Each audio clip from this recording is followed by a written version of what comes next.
Okay, so what is Ecomm? Essentially, it's a community of business owners teaming up together to help each other to grow their individual businesses. It's essentially ganging up on the Walmarts of the world, and it gives the business owner one up over even what Walmart is doing. So, what do I mean by that? Let me explain. See, companies like Walmart, Walgreens, Starbucks, the big chains, the big box stores, they already have their own apps. They spent thousands to develop them, and they promote to their own members. They talk their people into downloading their app. So, does Walmart promote to Walgreens? Absolutely not. Walgreens has their own app. They're not going to promote to anybody at Walmart. So the customer now has to download all these different apps for all these different companies. They each take the attitude, well, you do your thing, we'll do ours. Now, here is where we differ. So let's represent this as the formation of a new geofence. Okay, a business in Ogden decides, well, he's going to promote to his sphere of business. So essentially, there he gets his. And then another business forms, and then another business forms.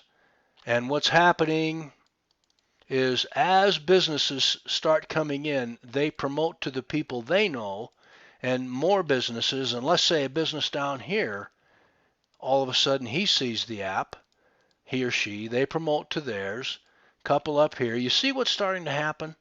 As this thing starts to grow, the community of businesses are promoting. Now, some of these may be competitors. They'd be promoting to someone else who actually is a competitor.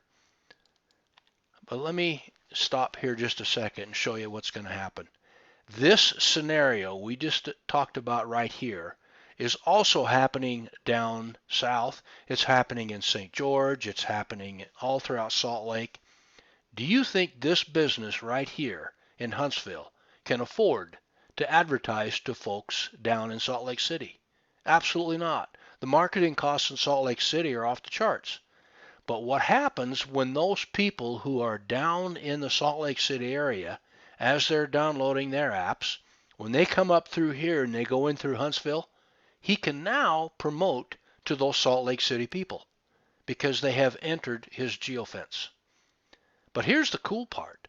Let's say this guy, let's say he's an auto repair shop and he has a competitor right over here. So what he does is, as this competitor starts running a big sale, he moves his geofence over here. Let's also talk another scenario. Let's say the high school up in North Ogden comes on, and they decide they're going to make a geofence, and then they're going to put one out by the football field. And let's say the girls decide they want to have they want to move over and have a car wash. So I'm trying to move the geofence, but I think you get the idea here. What's starting to happen is not only is your geofence portable, individual businesses help each other, and you can advertise to folks entirely out of your area, and it's appropriate to that person because this person coming up from Salt Lake City wants to see ads from these people as he's driving by. But once he leaves that area, he's not interested in those anymore. He's more interested down here. Then when he gets back to Salt Lake City, he's interested in those folks. You see the power of this? Walmart, Walgreens, Starbucks, they can't compare. Now, Starbucks and the individual ones from the individual stores can, but a Walmart customer can't benefit from anything going on in Walgreens. Here, we can. I hope you're beginning to see the power of this.